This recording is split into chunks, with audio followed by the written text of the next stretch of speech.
சுதந்திரம் என்பது சும்மாவா வந்ததே. பிளாசி முதல் செங்கோட்டை வரை உரை ஓவியம் என்பது சும்மாவா வந்ததே. ஆந்திர பகுதிகளில் மலைவாழ் மக்கள் மேற்கொண்ட கிளர்ச்சிகளை பற்றி நீங்கள் சொன்னபோது ஜமீன்தார்களே அந்த கிளர்ச்சிகளை தலைமையேற்று மேற்கொண்டதாக புரிந்து கொண்டேன். ஆனால் தாயே, ஜமீன்தார்கள் சிலர் கொடுமையானவர்களாக இருந்தார்கள் என்று படித்திருக்கிறேன். அவர்களுக்கு எப்படி மக்கள் ஆதரவளித்திருப்பார்கள்? பிரிட்டிஷார் அவர்களை எளிதாக தோற்கடித்திருப்பார்களே. ஆம், நீ நினைப்பது சரிதான். ஆனால் தங்கள் வெற்றிகளுக்காக அந்த எண்ணத்தையும் மக்களிடம் பிரிட்டிஷாரே தூண்டியும் விட்டார்கள். விஜயநகர சாம்ராஜ்யம் பெரிதாக வளர்ந்தது. ஒரே தலைமையின் கீழ் அரசும் இருந்தது. ஆனால் நிர்வாக வசதிக்காக சின்ன சின்ன பகுதிகளாக பிரித்து அவற்றின் பொறுப்பாளர்களை நியமித்தார்கள். அவர்களே பின்னாளில் ஜமீன்தார்கள் ஆக மாறிப்போனார்கள். அந்த நிலங்கள் ஜமீன்தாரி நிலங்களாக அடையாளம் காணப்பட்டது. இந்த பெரும் நிலப்பரப்பை ஓர் அரசன் மட்டுமே ஆட்சி செய்திருந்தால் அந்த ஒருவன் மீது நவீன ஆயுதங்களுடன் போர் தொடுத்து இந்த நாட்டை முழுவதும் எளிதாக கைப்பற்றி கபளீகரம் செய்திருப்பார்கள் ஆங்கிலேயர்கள்.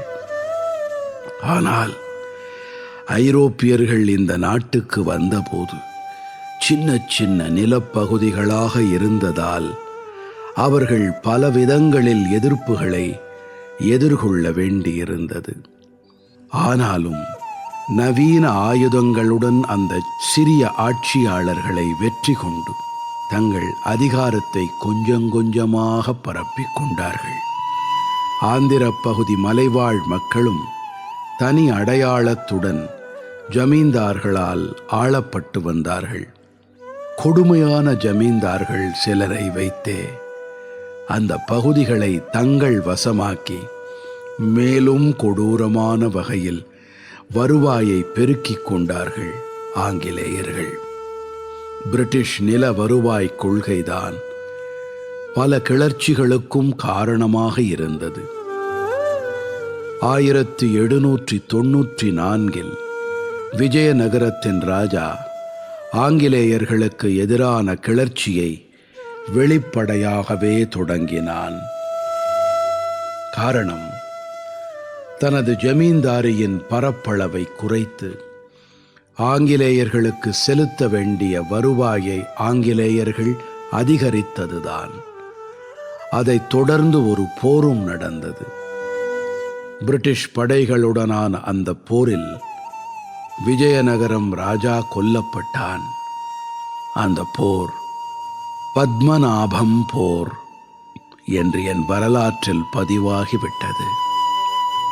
அதன் பின்னணியே பின்னாளில் மலைவாழ் மக்கள் மேற்கொண்ட கிளர்ச்சிகளுக்கான காரணத்தை புரிய வைக்கும்.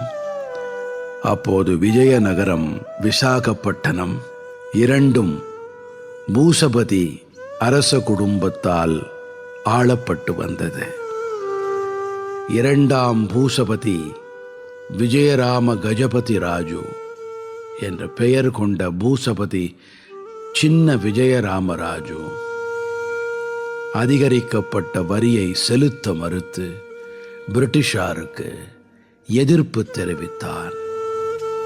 1770களில் பர்லகிமிடி, கஞ்சம், மோகிரி, குன்சுரு, பிரதாபகிரி என அந்த பழங்குடி பகுதிகளெல்லாம் 20 ஜமீன்தார்களின் வசம் இருந்தன.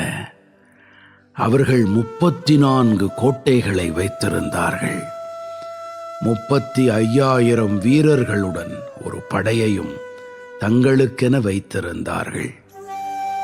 அவர்களில் பலர் ஆங்கிலேயருக்கு எதிராக கலகம் செய்தவர்கள்.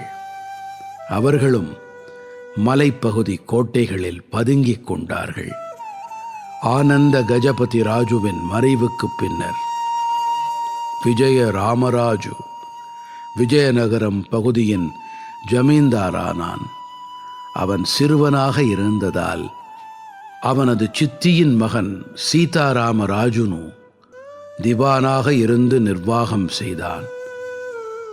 ஆனால் விஜயராமராஜு ஏதோ காரணத்தால் சீதாராம ராஜுனுவை திவான் பதவியில் இருந்து நீக்கினான். இதனால் கோபமடைந்த அவன் பிரிட்டிஷாருடன் நட்பு கொண்டான்.